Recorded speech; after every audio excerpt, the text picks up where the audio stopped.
Wah wah wah, ada apa ini? FAM ternyata waspadai pelatih ASEAN All Stars. Kira-kira ada apa ya?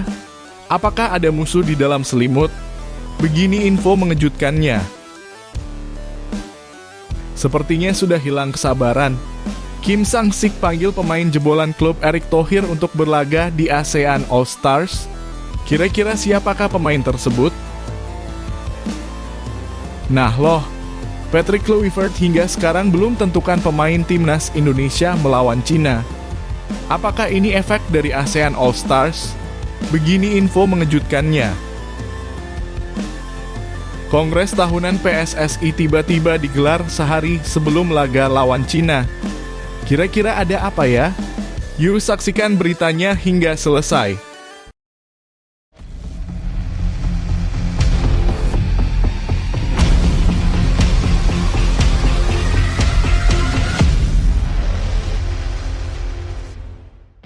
Mohon subscribe channel Timnasku Indonesia agar tidak ketinggalan informasi Timnas Indonesia.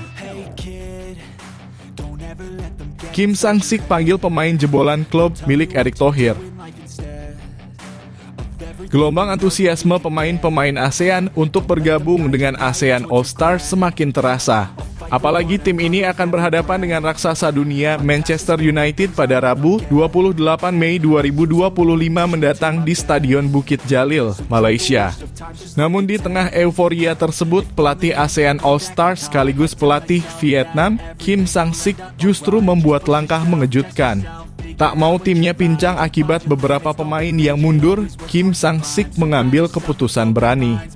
Ia secara tiba-tiba memanggil pemain baru yang tak banyak diprediksi sebelumnya, Benjamin Davies. Gelandang muda potensial asal Thailand, jebolan dari klub Oxford United yang sebagian sahamnya dimiliki oleh Anindya Bakri dan Erick Thohir. Kabar ini diumumkan langsung oleh akun resmi ASEAN Football melalui platform X pada Minggu 27 April 2025. Mereka menulis pemain Thailand Benjamin Davies telah dipanggil untuk mewakili tim All-Star ASEAN menyusul pengunduran diri beberapa pemain. Benjamin Davies sendiri bukan nama sembarangan. Pemain berusia 24 tahun ini pernah mengasah bakatnya di Akademi Fulham, Inggris sebelum bergabung dengan Oxford United antara tahun 2021 hingga 2023. Saat Oxford United diakuisisi 51% sahamnya oleh Anindya Bakri dan Erick Thohir, Benjamin Davies termasuk salah satu talenta muda yang diproyeksikan berkembang pesat. Meski sempat menjalani masa peminjaman ke Port FC di Thailand, pengalamannya di Inggris membuatnya matang lebih cepat. Kini Benjamin Davies memperkuat klub Thailand, Uthai Thani, dan telah mengoleksi 6 caps bersama timnas Thailand dengan catatan 3 gol. Posisi naturalnya sebagai gelandang serang bisa menjadi tambahan vital bagi ASEAN All Stars yang sebelumnya kehilangan beberapa nama penting. Seperti diketahui, Nicholas Mickelson dari Thailand gagal bergabung lantaran tidak dilepas klubnya, sementara dari Malaysia, 2 pemain bertahan Haziq Nazli dan Dominic Tan juga mengundurkan diri. Dengan kondisi ini, keberanian Kim Sang-sik memanggil pemain jebolan Oxford United ini patut diapresiasi. Apalagi Benjamin Davies dikenal sebagai pemain kreatif dengan visi bermain yang tajam kualitas yang sangat dibutuhkan untuk melawan klub sekelas Manchester United.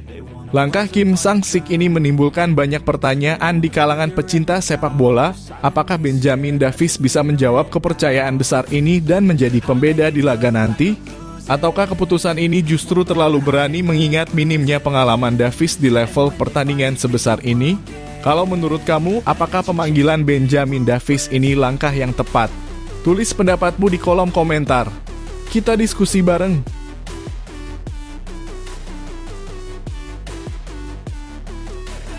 FAM waspadai pelatih ASEAN All Stars. Di tengah carut-marutnya persiapan ASEAN All Stars yang masih dipenuhi ketidakpastian soal daftar pemain, sebuah kabar mengejutkan justru datang dari Asosiasi Sepak Bola Malaysia (FAM).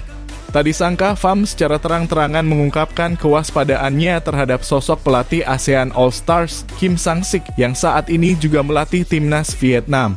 Padahal turnamen ini sejatinya hanyalah laga uji coba melawan Manchester United yang dijadwalkan pada 28 Mei 2025. Namun FAM tampaknya memandang lebih jauh dari sekadar sebuah pertandingan persahabatan. Ketakutan terbesar mereka, Kim Sang-sik bisa menggunakan kesempatan ini untuk membaca kekuatan para pemain Malaysia sebelum laga penting di kualifikasi Piala Asia 2027 mendatang. Situasi ini menjadi sangat menarik mengingat dari 3 pemain Malaysia yang awalnya dipanggil oleh Kim Sang-sik untuk membela ASEAN All-Stars, hanya 1 yang diberi lampu hijau. 2 pemain kunci Dominic Tan dan Sergio Aguero justru ditahan FAM dengan alasan harus fokus di pemusatan latihan timnas Malaysia. Tindakan FAM ini memicu berbagai spekulasi. Banyak pihak menilai ini bukan sekadar urusan prioritas latihan, melainkan sebuah bentuk ketidakpercayaan terhadap Kim Sang-sik yang dinilai bisa saja mengorek informasi strategis dari para pemain Malaysia. Apalagi duel antara Vietnam dan Malaysia nanti diyakini sebagai salah satu laga penentu nasib di Piala Asia 2027. Tidak hanya itu, langkah FAM ini ikut membuka tabir tentang banyaknya konspirasi yang membayangi ASEAN All-Stars. Ditambah lagi kondisi di dalam ASEAN All-Stars sendiri cukup kacau. Hingga saat ini belum ada kepastian soal siapa saja pemain yang benar-benar akan tampil. Pergantian pemain terus terjadi sementara waktu terus berjalan mendekati hari pertandingan. Di tengah kekacauan tersebut, kehadiran Kim Sang-sik di kursi pelatih ASEAN All-Stars justru menjadi pusat perhatian. Banyak yang mempertanyakan apakah ASEAN All-Stars benar-benar dibentuk untuk bersaing menghadapi Manchester United ataukah ada misi tersembunyi lain di balik ini semua. Para pemain yang akan memperkuat ASEAN All-Stars pun kini berada dalam tekanan. Di satu sisi, mereka mendapat kehormatan membela bintang-bintang Asia Tenggara. Namun di sisi lain, mereka harus siap menghadapi berbagai spekulasi dan tekanan tentang loyalitas serta kerahasiaan strategi tim nasional mereka masing-masing. Sungguh sebuah situasi yang penuh tanda tanya besar. Bagaimana menurut kalian? Apakah tindakan FAM ini sudah tepat? Atau justru memperlihatkan ketidakpercayaan yang berlebihan? Tulis pendapat kalian di kolom komentar ya.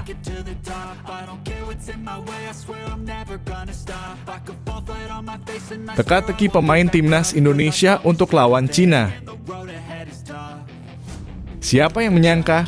Di tengah hiruk-pikuk dan ketidakpastian laga ASEAN All-Stars, situasi ini ternyata berdampak besar pada persiapan timnas Indonesia menghadapi laga penting melawan Cina dan Jepang di putaran ketiga kualifikasi Piala Dunia 2026 zona Asia. Bagaimana tidak? Beberapa nama pemain kunci seperti Asnawi Mangkualam dan Muhammad Ferrari justru dikabarkan didaftarkan untuk tampil di laga ASEAN All-Stars melawan Manchester United. Tentu saja ini memunculkan tanda tanya besar bagaimana kesiapan timnas Indonesia jika pemain-pemain inti justru sibuk di laga eksibisi. Situasi ini diperparah dengan kabar bahwa AFF dan FAM juga tengah mengincar sejumlah pemain diaspora Indonesia seperti Jay Itzas, Justin Hubner, dan kawan-kawan untuk memperkuat ASEAN All-Stars. Hal ini membuat ketidakjelasan semakin membesar. Sampai saat ini bahkan daftar resmi pemain ASEAN All-Stars saja belum diumumkan, termasuk siapa saja pemain diaspora yang akan ditarik. Ini tentu berdampak langsung terhadap rencana timnas Indonesia mengingat waktu menuju laga kontra Cina dalam kurung 5 Juni 2025 dan Jepang dalam kurung 10 Juni 2025 semakin mepet. Di sisi lain, Sekjen PSSI Yunus Nusi juga mengakui bahwa sampai saat ini belum ada daftar nama pemain yang diserahkan oleh pelatih Patrick Kluivert. PSSI sendiri masih menunggu keputusan dari sang pelatih asal Belanda tersebut yang kabarnya sedang menyusun draft pemusatan latihan dalam kurung TC sebelum diajukan kepada Ketua Umum Erick Thohir untuk disetujui. Apa yang membuat situasi ini makin pelik adalah jadwal ASEAN All-Stars yang berdekatan dengan laga penting kualifikasi. Bukan tidak mungkin jika tidak dikelola dengan cermat, timnas Indonesia bisa kehilangan beberapa pemain andalan karena kelelahan atau bahkan cedera setelah tampil di laga ASEAN All-Stars.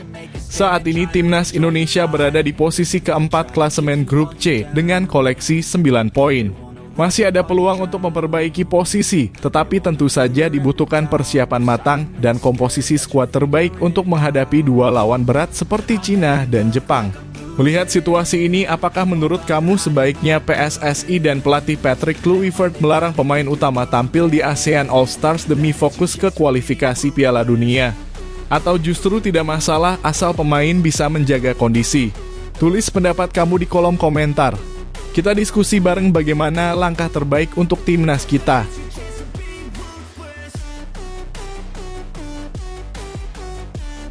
Dan James tak sabar mendapat kesempatan bela timnas Indonesia. Dan James, bek muda timnas Indonesia yang baru saja bergabung, menunjukkan antusiasme luar biasa untuk membela Garuda di kandang sendiri. Setelah menjalani debut internasionalnya melawan Australia dalam lanjutan kualifikasi Piala Dunia 2026. Dan kini sudah tak sabar mencicipi atmosfer megah Stadion Utama Gelora Bung Karno SUGBK bersama ribuan pendukung setia timnas. Sayangnya saat debut melawan Australia pada 20 Maret 2025, hasilnya belum berpihak pada Indonesia. Skuad Garuda harus mengakui keunggulan Australia dengan skor 1-5. Dan James sempat tampil di laga itu meski hasilnya kurang memuaskan. Beberapa hari kemudian Indonesia menjamu Bahrain di SUGBK. Namun di laga tersebut Dan harus puas menjadi pemain cadangan dan belum mendapat kesempatan untuk turun ke lapangan. Meski hanya duduk di bangku cadangan, Dan James mengaku tetap merasakan atmosfer luar biasa dari para pendukung timnas. Dalam wawancara di kanal YouTube resmi Timnas Indonesia, Dean berkata, "Ya, rasanya luar biasa. Saya mulai melawan Australia. Senang sekali bisa menjalani pertandingan pertama saya. Suasananya melihat rekan setim baru saya senang sekali.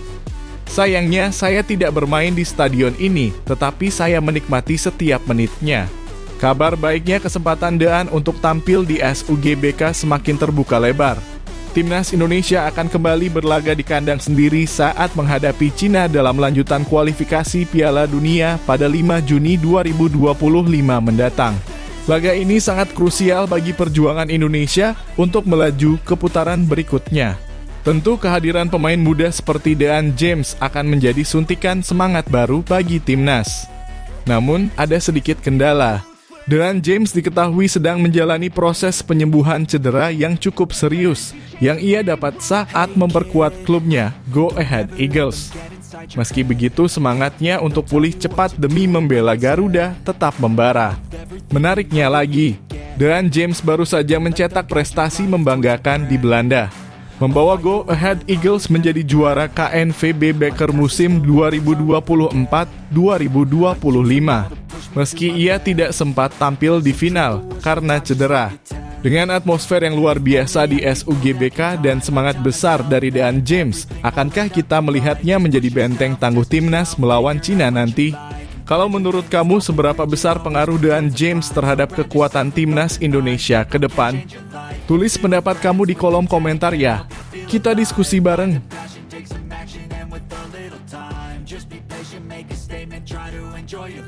PSSI minta Patrick Kluivert datang lebih cepat untuk pimpin TC Timnas Indonesia. Siapa sangka di tengah banyaknya tantangan yang dihadapi, PSSI menunjukkan ambisi besar yang benar-benar tidak bisa diabaikan lagi untuk Timnas Indonesia. Kini semua mata tertuju pada Patrick Kluivert, pelatih anyar yang langsung dibebani misi berat, membawa Garuda berbicara banyak di putaran ketiga kualifikasi Piala Dunia 2026 zona Asia. Sekretaris Jenderal PSSI Yunus Nusi secara terbuka mengungkapkan bahwa pihaknya meminta Kluivert untuk segera kembali ke Indonesia. Desakan ini bukan tanpa alasan. Dengan jadwal pertandingan melawan dua raksasa Asia, yakni Cina dan Jepang, yang sudah semakin dekat, PSSI ingin memastikan persiapan timnas Indonesia berjalan optimal sejak dini. Yunus Nusi menyebut bahwa saat ini Badan Tim Nasional dalam kurung BTN tengah menyusun draft program training camp dalam kurung TC untuk timnas Indonesia. Namun semuanya tergantung pada kedatangan Kluivert dan persetujuan dari Ketua PSSI, Erick Thohir. Dengan kata lain, semakin cepat Kluivert tiba, semakin cepat pula timnas bisa menggebar persiapan mereka. Belum. Nanti ke BTN. Kami lagi menyusun draftnya. Kami menunggu informasi dari BTN, ujar Yunus Nusi kepada awak media. Rencananya, Timnas Indonesia akan menghadapi Cina pada 5 Juni 2025 di Stadion Utama Gelora Bung Karno, Jakarta. 5 hari kemudian, laga berat menanti di kandang Jepang, tepatnya di Suita City Football Stadium. Untuk itu, PSSI ingin TC digelar secepatnya, bahkan direncanakan dimulai pada akhir Mei 2025 di Bali. Namun ada satu catatan penting, hingga saat ini, Kluivert belum juga menyerahkan daftar nama pemain yang akan dipanggil. Ini tentu saja menjadi pekerjaan rumah tersendiri, mengingat waktu yang semakin mepet dan lawan yang akan dihadapi adalah tim dengan reputasi besar di level Asia. Kondisi ini menimbulkan berbagai spekulasi di kalangan pecinta sepak bola tanah air. Banyak yang bertanya-tanya apakah Kluivert sudah benar-benar siap menghadapi tantangan ini? Apakah pemilihan pemain nanti akan membawa angin segar atau justru menuai kontroversi? Satu hal yang pasti, langkah PSSI yang sangat agresif ini menunjukkan bahwa mereka tidak main-main dengan target tinggi untuk Timnas Indonesia. Garuda kini dituntut untuk terbang lebih tinggi, dan semua akan dimulai dari keseriusan dalam pemusatan latihan nanti. Bagaimana menurut kalian? Apakah Patrick Kluivert mampu membawa Timnas Indonesia tampil maksimal melawan Cina dan Jepang? Tulis pendapat kalian di kolom komentar ya.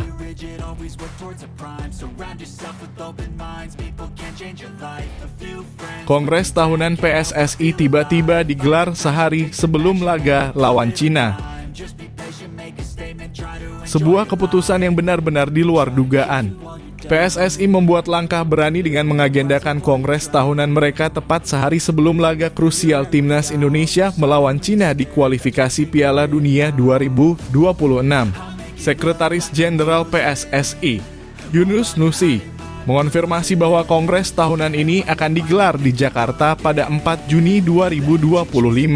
Hanya beberapa jam sebelum tim Garuda harus bertarung dalam salah satu pertandingan terpenting mereka. Keputusan ini tentu saja memicu beragam reaksi di kalangan pecinta sepak bola tanah air.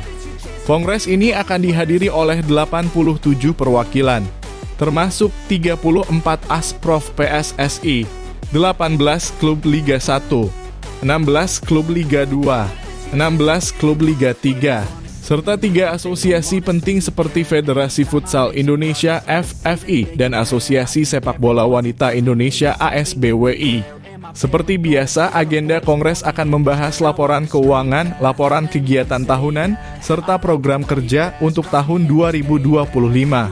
Salah satu topik panas yang dipersiapkan adalah draft perubahan statuta PSSI, termasuk kewenangan lebih besar bagi Asprof serta isu sensitif terkait masa jabatan Ketua Umum PSSI yang bisa diperpanjang hingga 3 periode. Yunus Nusi menegaskan bahwa semua pembahasan akan dilakukan secara terbuka, termasuk penggunaan dana dari APBN sebesar 120 miliar rupiah dan pendapatan PSSI dari berbagai sumber. Namun yang menjadi kekhawatiran besar adalah apakah gelaran kongres ini akan berpengaruh terhadap fokus dan konsentrasi Timnas Indonesia. Bayangkan di saat para pemain dan ofisial seharusnya hanya memikirkan laga penting melawan Cina, perhatian media dan publik justru bisa terpecah ke arah kongres dan berbagai isu di dalamnya. Kita semua tentu berharap bahwa agenda besar ini tidak mengganggu fokus Timnas Indonesia. Dengan persiapan yang begitu ketat dan tekanan yang begitu besar, para pemain butuh ketenangan penuh untuk tampil maksimal. Tim Garuda sudah menunjukkan semangat luar biasa untuk menembus Piala Dunia dan sekarang semua pihak termasuk PSSI harus menunjukkan dukungan total agar mimpi itu bisa terwujud tanpa distraksi. Sekarang, bagaimana menurut kalian? Apakah keputusan PSSI ini tepat? Akankah kongres sehari sebelum laga besar justru menjadi gangguan bagi Timnas Indonesia? Ataukah ini semua bisa berjalan berdampingan dengan baik? Tulis pendapat kalian di kolom komentar ya. Kita diskusi bareng tentang masa depan sepak bola Indonesia.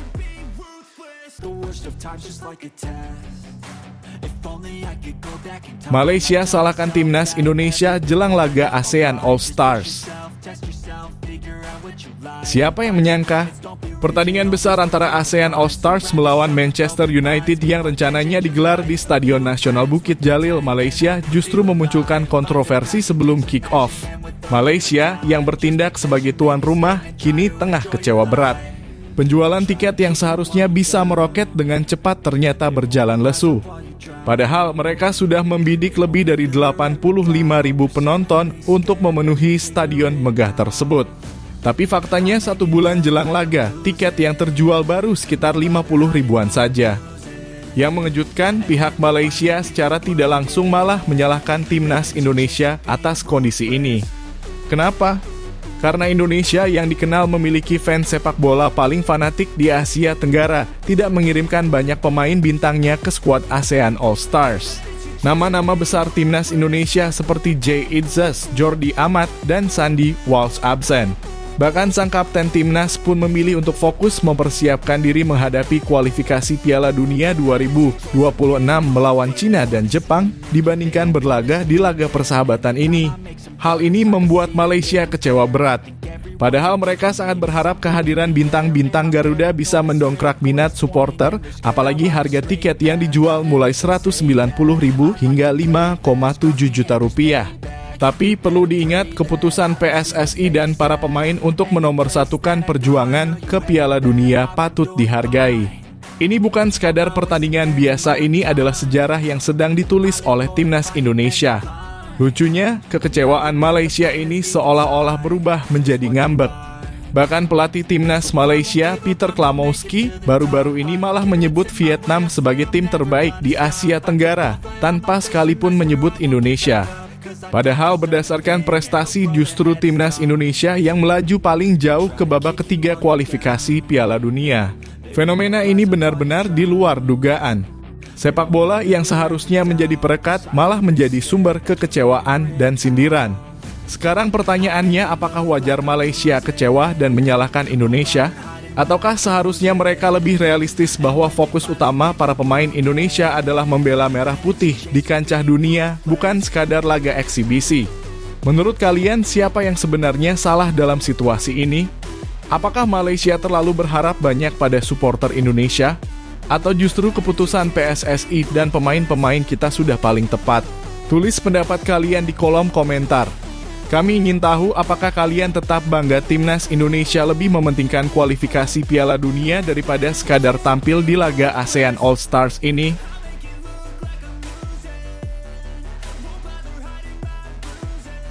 Alex Pastoor dikabarkan mundur jadi asisten pelatih timnas Indonesia. Benar-benar di luar dugaan, kabar mengejutkan datang dari kursi kepelatihan timnas Indonesia. Asisten pelatih timnas, Alex Pastoor, dikabarkan tidak akan bertahan lama bersama skuad Garuda. Kabar ini tentu membuat banyak pihak terkejut, apalagi di tengah-tengah perjuangan besar Indonesia di babak ketiga kualifikasi Piala Dunia 2026 zona Asia. Isu ini muncul setelah pernyataan lama Pastoor kembali mencuat, di mana ia pernah mengungkapkan keinginannya untuk tidak melatih di satu tempat lebih dari 1 tahun. Sebuah sinyal kuat bahwa keterlibatannya di timnas Indonesia memang bisa jadi hanya bersifat sementara. Dalam wawancara yang pernah dilakukan bersama media asal Belanda, NOS, Pastoor menyebutkan secara terbuka bahwa dirinya ingin menjalani karier sepak bola dengan jangka waktu pendek. Jika saya melatih di suatu tempat, hal itu tidak akan lebih dari 1 tahun, ujar Pastoor seperti dikutip dari Tvonenews.com. Pernyataan ini kini menjadi relevan kembali di tengah rumor hengkangnya sang pelatih. Padahal kontribusi Pastoor sejauh ini cukup besar dalam membantu Patrick Kluivert membentuk skuad Garuda yang lebih solid, terutama dalam mengarungi kerasnya persaingan di babak kualifikasi. Meskipun rumor ini cukup kuat, masa depan Alex Pastoor di timnas Indonesia sebenarnya masih bergantung pada hasil akhir di fase ketiga ini. Jika timnas Indonesia mampu finish di posisi ketiga atau keempat, besar kemungkinan Pastoor akan tetap mendampingi skuad hingga ronde keempat yang dijadwalkan berlangsung mulai Oktober 2025. Bahkan andai harus melalui ronde kelima, Pastoor juga masih bisa saja bertahan karena fase tersebut baru akan digelar pada November 2025. Namun apabila Indonesia gagal melangkah lebih jauh, peluang Pastoor untuk segera meninggalkan kursi asisten pelatih semakin besar. Menariknya, Alex Pastoor sempat mengungkapkan keinginannya untuk menjajal dunia di luar sepak bola. Ia mengaku ingin memberi ruang bagi dirinya untuk mengeksplorasi hal-hal baru di luar dunia yang selama ini membesarkannya. Ada banyak hal yang bisa aku lakukan. Jika memungkinkan, aku akan memberikan ruang untuk diriku sendiri mencoba hal-hal lain di luar sepak bola, katanya. Hal ini semakin memperjelas bahwa masa depan Pastor di dunia kepelatihan, termasuk di timnas Indonesia, memang penuh tanda tanya. Kini spekulasi semakin kencang berhembus. Apakah Alex Pastor benar-benar akan mengakhiri kebersamaannya dengan timnas Indonesia dalam waktu dekat? Ataukah justru prestasi skuad Garuda nantinya akan membuatnya berubah pikiran dan bertahan lebih lama? Hanya waktu yang bisa menjawab. Yang jelas kehadiran Pastor telah membawa warna tersendiri bagi timnas Indonesia, dan kepergiannya nanti jika benar terjadi tentu akan menjadi kehilangan besar. Bagaimana menurut kalian? Apakah sebaiknya Alex Pastor bertahan lebih lama di timnas Indonesia atau memang sudah waktunya membuka lembaran baru? Yuk, tuliskan pendapat kalian di kolom komentar di bawah ini.